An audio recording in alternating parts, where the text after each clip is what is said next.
我不知道我们的爱情为什么这么生分，连一个正常的拥抱都这么难。我是一个慢热的人，这段关系走向亲密还需要时间。我真的已经等了够久，但却没有看到你为我做出的改变。可能只有你愿意陪着我慢慢走出来，我们才能真正走下去。掌声有请这一对，有请小李，22岁，来自河北学生；小涛，22岁，来自北京学生。来，有请两位，有请。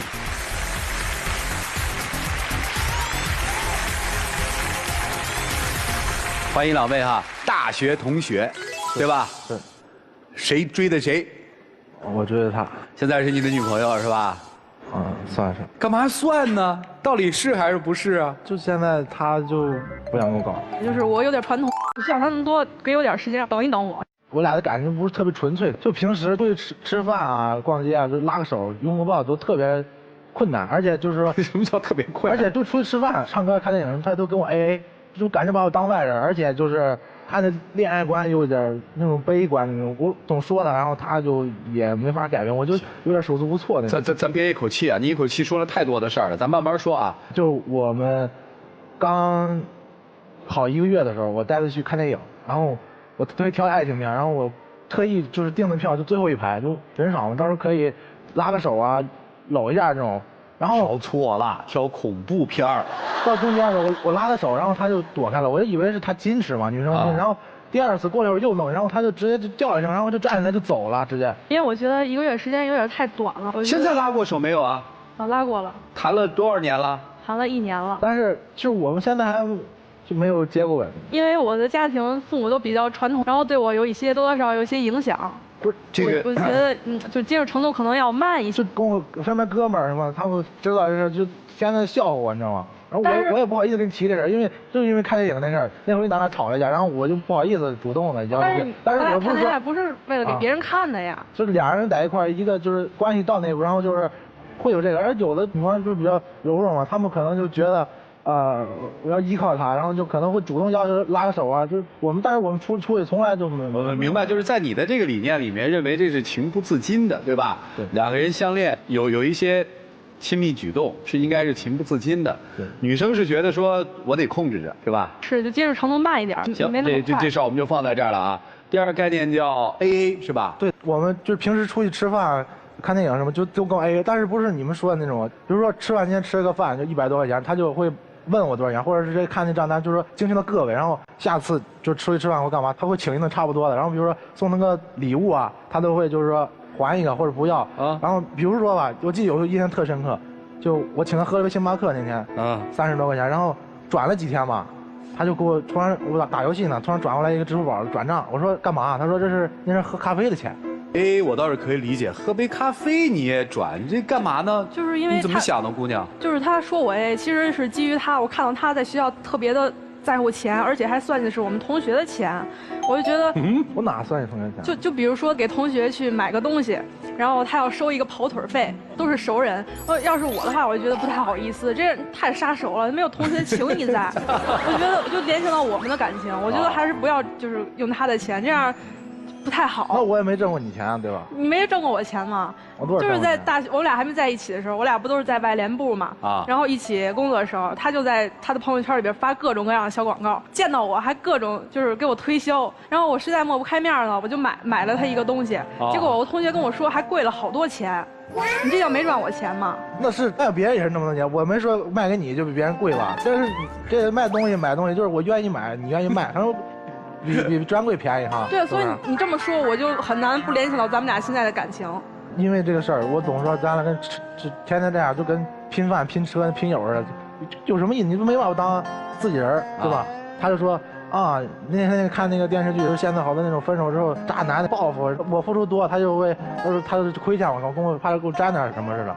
这就是你说的他这个恋爱比较悲观是吧？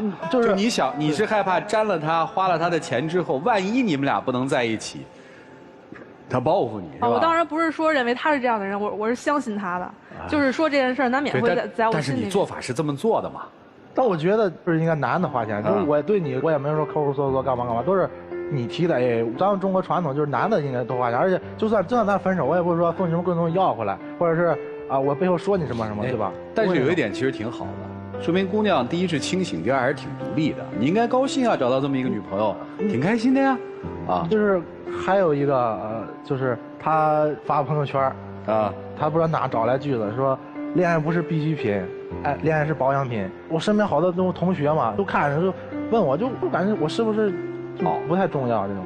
我觉得你只是主观臆断，我其实不是这么想。我觉得两个人在一起可以干一些很有意义的事情，互相让自己变得更好，然后再去经营爱情。我没有你想的那样是消极的。你喜欢他吗？啊，喜欢。真喜欢他吗？真喜欢。哦，你喜欢这小伙子什么呢？喜欢他坦诚、有责任心啊，然后善良，有孝心。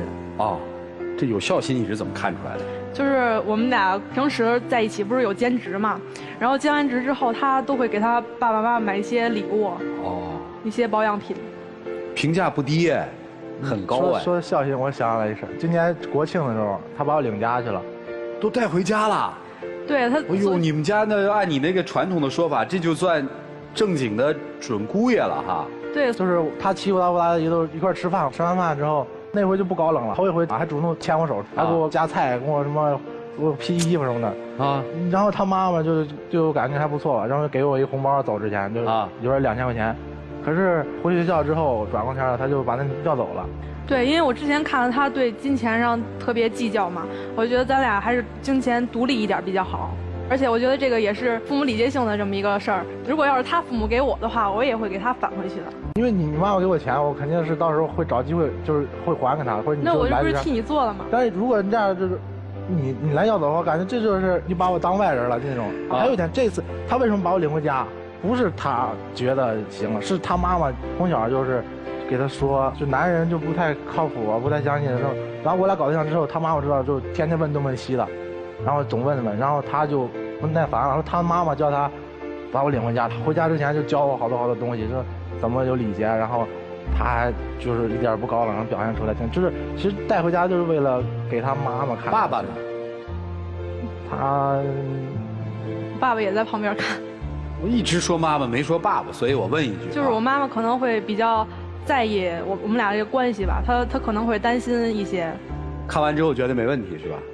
是的，但是我觉得不是像他那么说的。我妈妈其实平常没有像他说的那么恐怖，就说那么极端，说男生都不是好人，这是他自己想的。行，所以你的感觉是他太冷了是吧？对，高冷那种，就是我感觉不到那种爱，对我感觉就是一个备胎的感觉。备胎。不是备胎。但是你心里是喜欢他的。对，可能是我的性格让他觉得我有些不太喜欢他。那今天你来干嘛呀？今天他要来。那你为啥陪着他来啊？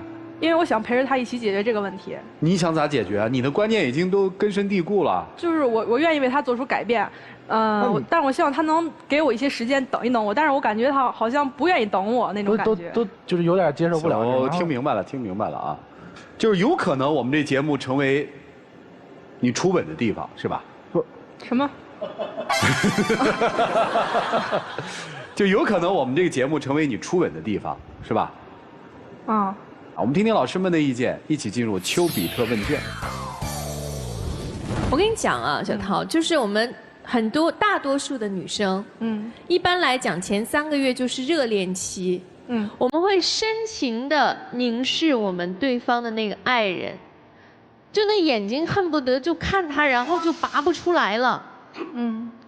爱情最初是有激情的。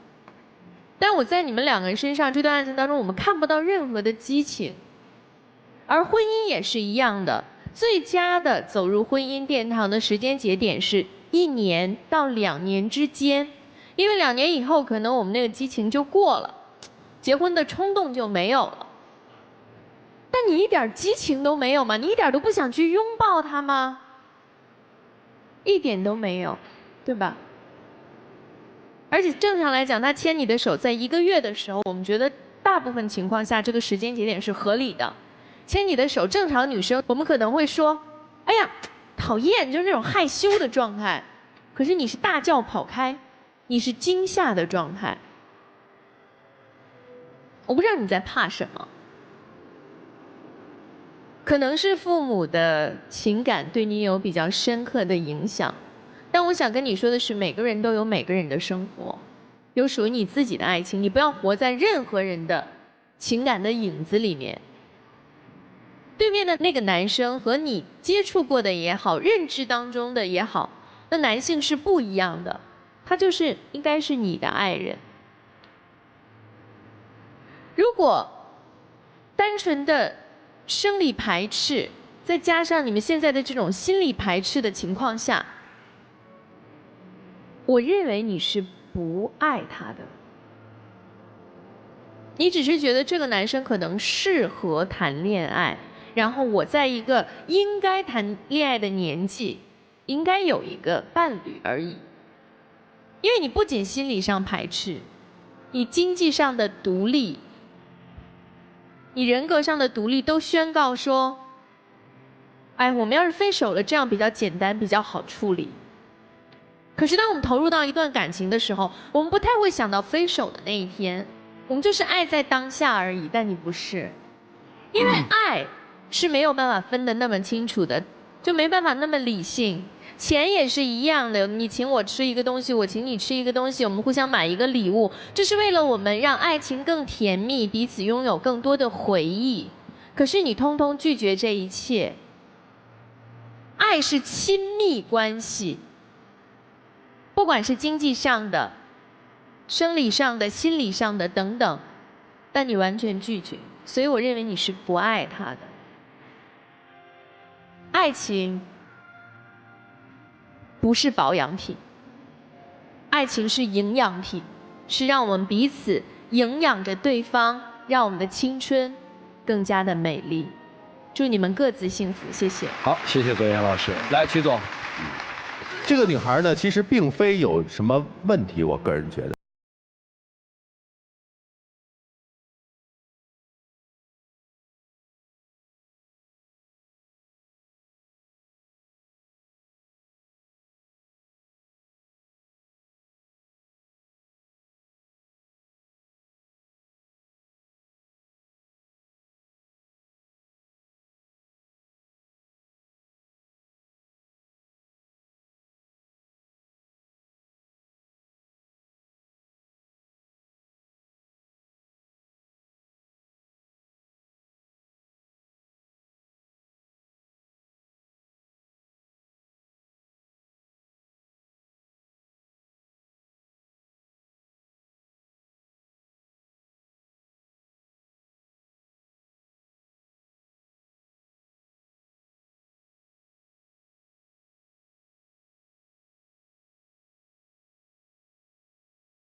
因为我知道问可能会有一些不开心，我是为了你好，姑娘，所以我要问一下，刚才主持人问说一直讲妈妈，一直讲妈妈，爸爸呢？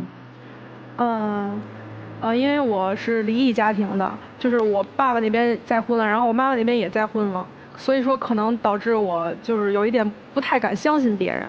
所以刚才其实男孩是犹豫一下。他爸爸，然后你很快的接了一句说：“爸爸在旁边啊。”其实你不太想面对这个问题，对吗？也不是。其实我上这个节目，其实也想问问老师的意见。就是我想说的是，我估计会有不一样的成长背景。那我倒不是完全觉得你是不喜欢这个男孩子，所以拒绝拥抱。其实我相信可能是父母的离异，让你对感情会有畏惧，你会担心受到伤害。你会担心说我付出真情，或者我打开心门，不那么理智的面对感情。我如果让自己的情感，让它自然的流淌，也许我会受到父母之间的那种不愉快的结果。老师有这种可能性吗？就是可能就是我没有看到父母之间的太多互动，然后我就是也许不是畏惧，就是不会去跟异性这种亲密的。对，你是跟着妈妈生活还是跟着爸爸生活？我就是两边都有。其实你是在一个不稳定的家庭状况下成长的。就是我们大部分建议说，如果真的父母双方分开，是给孩子一个稳定的环境，跟妈妈或者跟爸爸就是相对稳定的啊。所以心中可能会一不了解如何和异性相处，二其实心中有深深的不安全的感觉，这个和你的成长经历有关。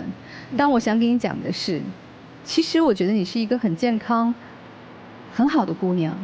你看，你去努力的和这个男孩相爱，你有勇气来到这个舞台，去打开内心的这些不愉快的过往，你是一个很好的姑娘啊。其实爱情没有那么可怕，感情没有那么可怕，不是所有的感情都是不愉快的结果。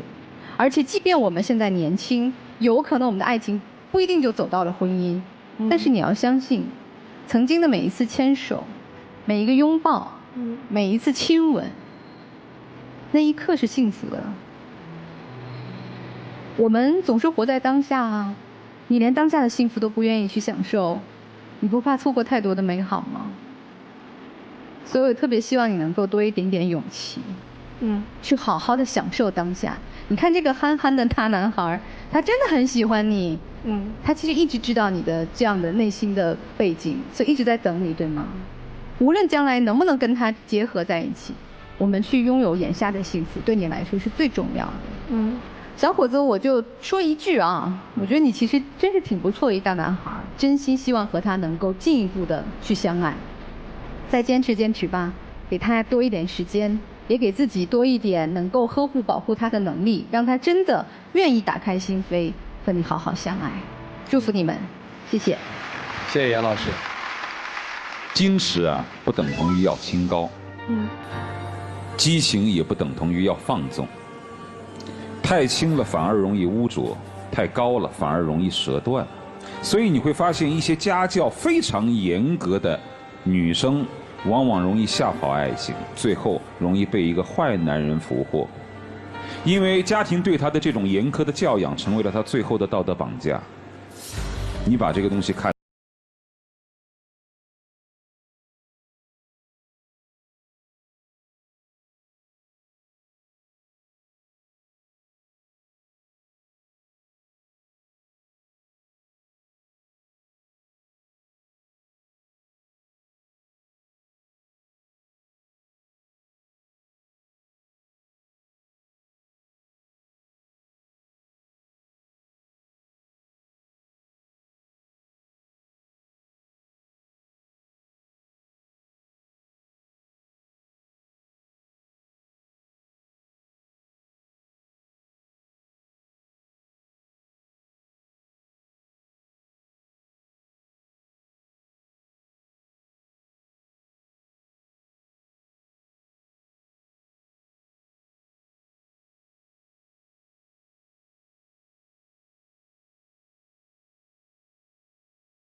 接下来一起进入那几天喝古巴红糖真情60秒。我想对你说一句话之前，就是来之前想好，想对你说就不谈这段感情。如果就以后你对同事啊，或者是别人啊，都是交往的时候，不要就像刺猬一样，就把自己套在里面，你就要敞开心，跟人家心与心的交流啊。我想这样对你好，可能因为有的事情可能会错过很多机会。其实我觉得我没有像你说的那样，就是跟别人接触像刺猬一样，只不过是你觉得我跟你亲密接触的时候，有点接触程度慢，你就主观的那么去想。还有就是，我觉得我可以为你做出一些改变，但是只是你现在不愿意给我时间了，你不愿意等我了。我希望你能多一点时间给我。就这样。请亮灯啊！回去吧，还是那句话，在门里面的时候问问直觉。谢谢你们，庆辉啊！来，请关门，他们自己的选择吧，请开门。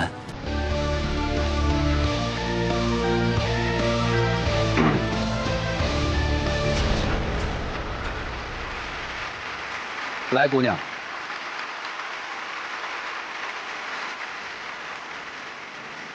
就是我觉得他应该会留下来等我，但是他没有等我。这个大概就是验证了一个结果，就世间的事就是这样，你最害怕的一个结局，往往等来的就是那个结局。所以我说，其实，在爱情当中，当下一段真的开始的时候啊，相信自己的直觉，不要那么冷静，保护好自己是一个底线。但是也不需要那么冷静，因为当你真的理性谈恋爱的时候，你发现那好像已经不是爱情了，那是一道算术题，而且你永远解不开。谢谢你，庆辉。